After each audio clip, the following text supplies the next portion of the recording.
Bismillahirrahmanirrahim. Assalamualaikum warahmatullahi wabarakatuh.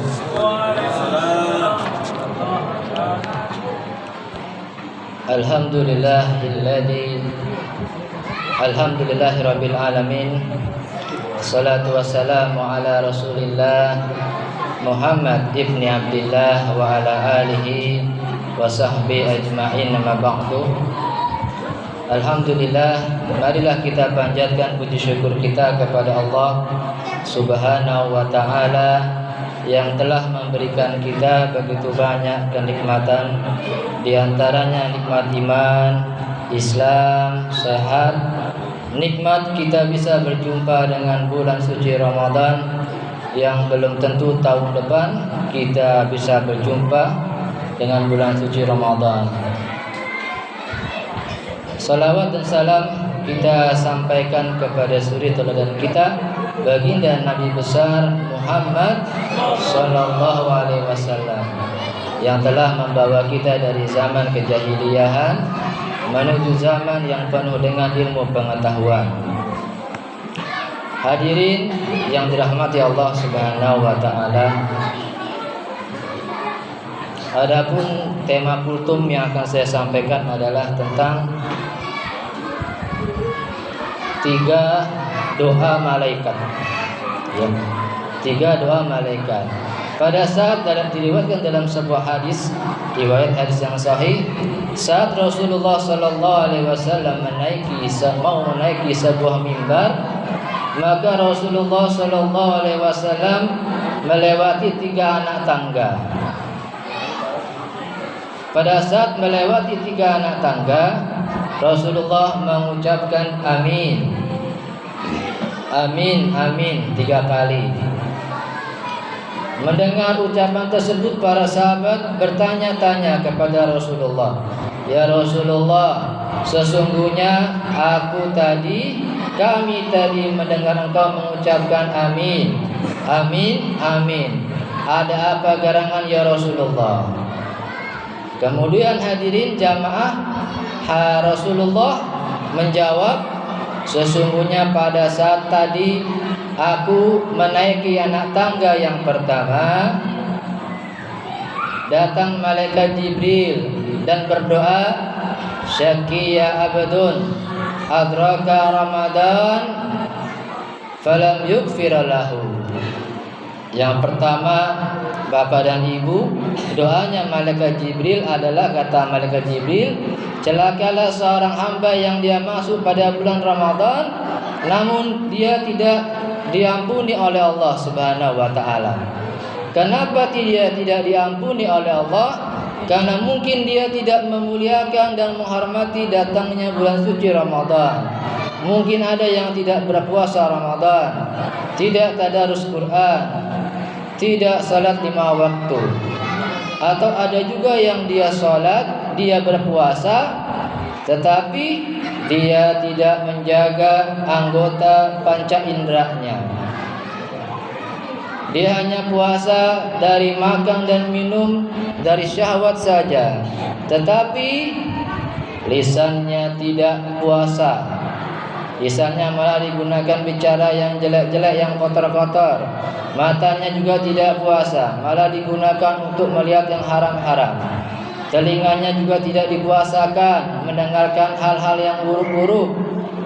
Akhirnya dia tidak mendapatkan ampunan dari Allah. Padahal kata Rasulullah sallallahu alaihi wasallam, "Man shoma Ramadhana imanan wa ihtisaban, ghufira lahu ma taqaddama min zambi." Barang siapa yang berpuasa dan di bulan Ramadan dengan penuh keimanan dan ihtisab, tanpa hitung-hitung, ikhlas karena Allah, akan diampuni segala dosa-dosanya yang telah lalu. Bapak dan Ibu yang dirahmati Allah Subhanahu wa ta'ala, kalau kita berbicara bulan Ramadan itu nanti ada yang namanya malam Lailatul Qadar. Malam Lailatul Qadar ini, kata Allah, "Lailatul Qadari khairum min alfi syahr." Malam yang lebih baik daripada 1000 bulan. Kalau kita dapat malam Lailatul Qadar itu, maka kita seperti ibadah selama 1000 tahun. ya 1000 tahun. Atau kalau dijumlahkan itu seperti kita ibadah sebanyak 83 tahun ya. Bayangkan kalau setiap tahun kita dapat malam Lailatul Qadar, ya 83 tambah 83 tambah 83 jadi banyak pahala kita. Makanya orang-orang pada banyak yang iktikaf 10 hari di bulan Ramadan itu, Bapak dan Ibu. Dia tidur jam 10 malam sudah tidur.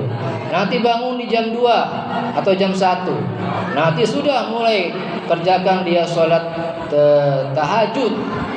Ya, boleh 2 rakaat paling sedikit, paling banyak 8 rakaat. Ya, sholat, tadarus Quran, zikir, ya isi terus sampai biar dapat dalam Lailatul Qadar.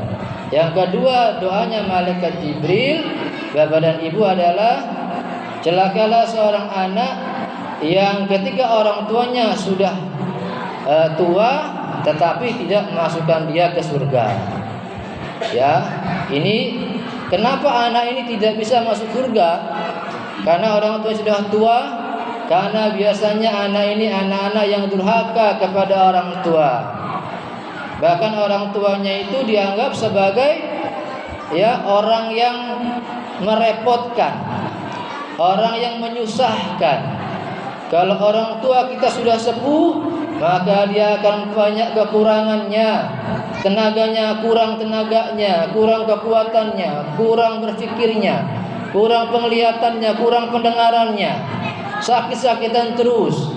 Maka ujian bagi anak. Anak yang berbakti, dia akan merawat orang tuanya, merawat dengan baik. Dia balas budi. Dulu dia kecil, orang tua yang selalu rawat dia. Saat dia sudah besar, menjadi pemuda yang kuat, dia rawat orang tuanya. Anak yang durhaka, dia enggak mau rawat orang tuanya. Dia masukkan ke panti jompo. Ya, ini perbuatan yang tidak boleh. Ya, yang terakhir adalah doanya malaikat Jibril adalah, maaf saya lupa. Kalau kita bakti sama orang tua itu ada fadilahnya. Fadilahnya itu adalah hidup kita akan Allah berikan berkah. Berkah itu ziyadatul khair, bertambahnya kebaikan, banyaknya kebaikan yang datang pada kehidupan kita. Anak-anak kita soleh-soleh, cerdas-cerdas, pintar-pintar, nurut-nurut, berkah itu. Rezeki kita pun cukup, bahkan Allah kasih lebih berkah.